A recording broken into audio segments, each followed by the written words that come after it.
Hello student, आज का हमारा टॉपिक है ideal solution and non ideal solution.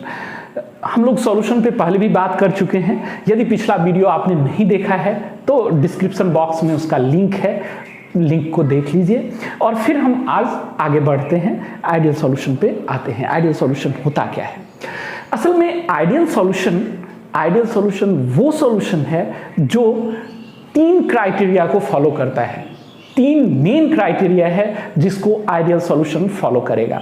First, वो कॉन्सेंट्रेशन के एंटायर रेंज में रॉड्स लॉ को फॉलो करेगा। Second, delta H mix is equals to 0 and third, delta V max is equals to 0। असल में हमारा क्राइटेरिया क्या है देखिए। फर्स्ट,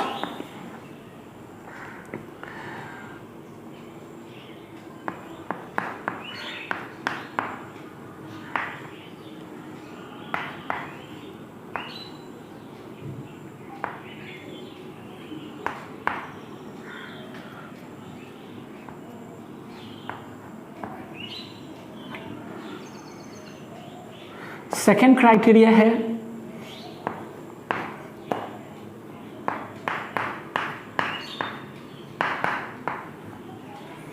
थर्ड क्राइटेरिया है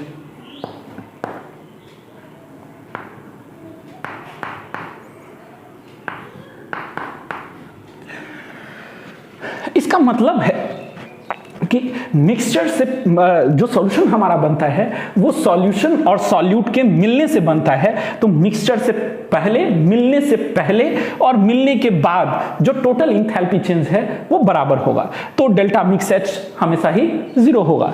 और मिलने से पहले सॉल्यूट और सॉल्वेंट का जो वॉल्यूम होगा, आफ्टर मिक्सिंग, मिलने के बाद जो उसका वॉल्यूम है, दोनों बराबर है। इसका मतलब ये है। और ये रॉड्स लॉ को एंटायर रेंज में फॉलो करता है, कॉन्सेंट्रेशन के एंटायर रेंज में फॉलो करता है। ये 3 क्राइटेरिया आइडियल सॉल्यूशन के लिए मस्ट है। आइडियल सॉल्यूशन की बात जब हम करेंगे तो ये तीनों क्राइटेरिया फुलफिल करना जरूरी है। अब सवाल उठता है कि आइडियल सॉल्यूशन होता कैसे है, बनता कैसे है और उसके नेचर को हम कैसे समझ सकते हैं। एक सबसे पहली चीज कि यदि हमारे पास प्योर सॉल्वेंट है, यदि हमने एक प्योर सॉल्वेंट लिया, ये प्योर सॉल्वेंट है मान लेते हैं, और जो इसमें मॉलिक्यूल्स है उसको हम A टाइप का मॉलिक्यूल मान लेते हैं, ये प्योर सॉल्वेंट है हमारा।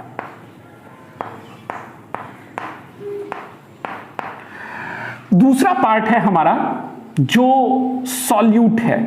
सॉल्यूट जनरली यदि हम सॉलिड सॉल्यूट कंसीडर करते हैं तो वी हैव एन इलेक्ट्रोलाइट, या कोई सॉलिड सॉल्यूट हमारे पास है जिसको हम इसमें डिसॉल्व करते हैं, ये मान लीजिए हमारा सॉल्यूट है। हमने इस दोनों को मिक्स किया, सॉल्यूट के पार्टिकल्स को हम B कंसीडर कर ले रहे हैं, सॉल्यूट के पार्टिकल्स को हम B कंसीडर कर रहे हैं, और सॉल्वेंट, प्योर सॉल्वेंट के पार्टिकल को A कंसीडर कर ले रहे हैं।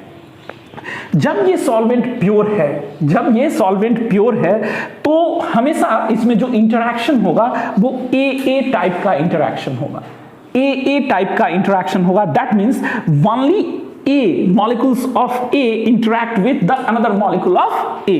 अब हम B को यदि हम इससे मिला देते हैं, यानी हम सॉल्यूट को जब सॉल्वेंट के साथ मिला देते हैं जो कि हमारा सॉल्यूशन बन जाता है, तो यहां जो इंटरैक्शन है वो A के पार्टिकल्स तो हमारे पास पहले से हैं और यहां B के पार्टिकल्स भी आ जाते हैं।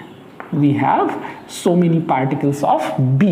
तो यहां जो इंटरैक्शन था वो A इंटरैक्शन था, A इंटरैक्शन था। ये तो यहां जो इंटरैक्शन था वो B इंटरैक्शन था।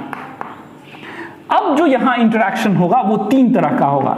We have one type of interaction, ये A इंटरैक्शन तो ऑलरेडी है, फिर ये B इंटरैक्शन भी होगा, एंड हमारे पास अब एक एक्स्ट्रा इंटरैक्शन होगा जिसको हम ए बी इंटरैक्शन कहेंगे। ये जो एक्स्ट्रा इंटरैक्शन है इसको हम ए बी इंटरैक्शन कहते हैं। तो ये जो ए बी इंटरैक्शन है, हमारा ए बी इंटरैक्शन है, इसके बेसिस पे हम समझ सकते हैं कि हमारा सॉल्यूशन यदि आइडियल है, जनरली तो कोई ऐसा सॉल्यूशन होता नहीं है कि कंप्लीटली आइडियल हो।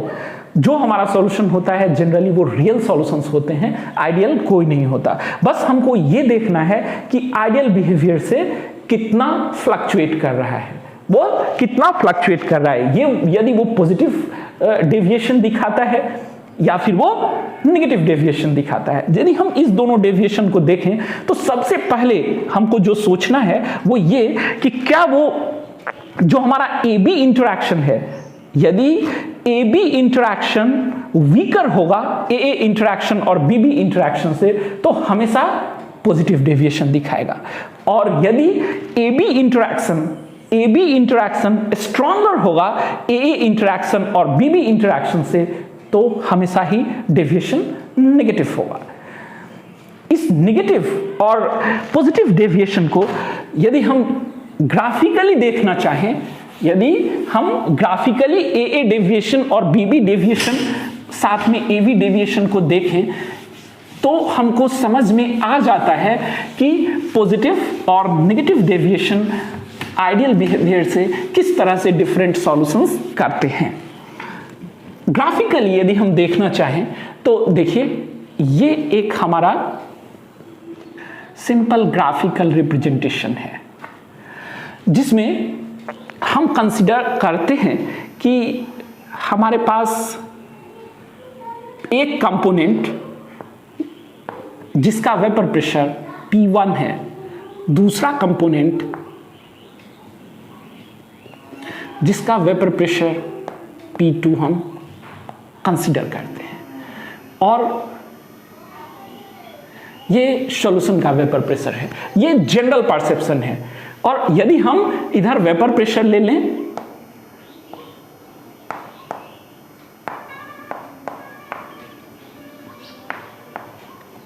और यहां पर मोल फ्रैक्शंस ले ले, तो यदि हम एक कंपोनेंट का मोल फ्रैक्शन ले रहे हैं x1 यदि 0 है तो हमारा x2 हमेशा ही 1 होगा, और यहां पर यदि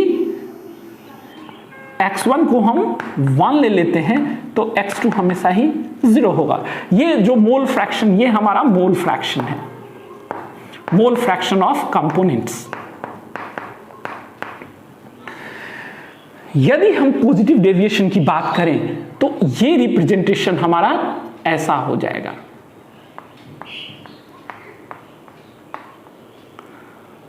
in case of positive deviation fluctuation होगा, जो वैल्यूज है उसमें फ्लक्चुएशन होगा और ये हमारा ऐसा हो जाएगा। In case of negative deviation जो हमारा ग्राफिकल रिप्रेजेंटेशन है वो ऐसा दिखेगा। ये मोल फ्रैक्शन है, जैसा कि हम जानते हैं मोल फ्रैक्शन हमेशा ही 1 होगा। मोल फ्रैक्शन यदि हम पूरे दोनों कंपोनेंट का ले तो वो हमेशा 1 होगा, यानी ये चीज हम हमेशा याद रखेंगे। Mole fraction of component 1 plus mole fraction of component 2 is equals to always 1। यदि हमको दोनों में से किसी एक का हमारे पास मोल फ्रैक्शन है, मोल फ्रैक्शन का वैल्यू है, तो दूसरे का हम निकाल सकते हैं। x2 का x1 का यदि है हमारे पास तो 1 माइनस x1 कर देंगे तो ये x2 का मोल फ्रैक्शन आ जाएगा। चूंकि ये फ्रैक्शन है तो ये 1 से ज्यादा कभी हो ही नहीं सकता। फिर हम यदि इस कंडीशन को देखें, 0 से 1 के बीच में रेंज करेगा हमेशा ही ये।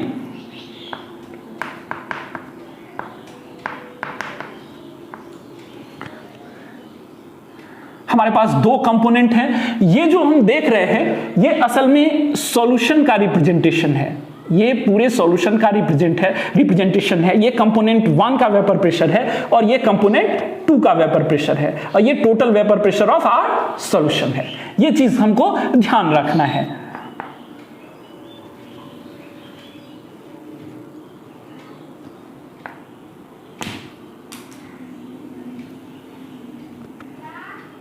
This is the representation of our whole solution. और ये हमारा वेपर प्रेशर है एज यूजुअल।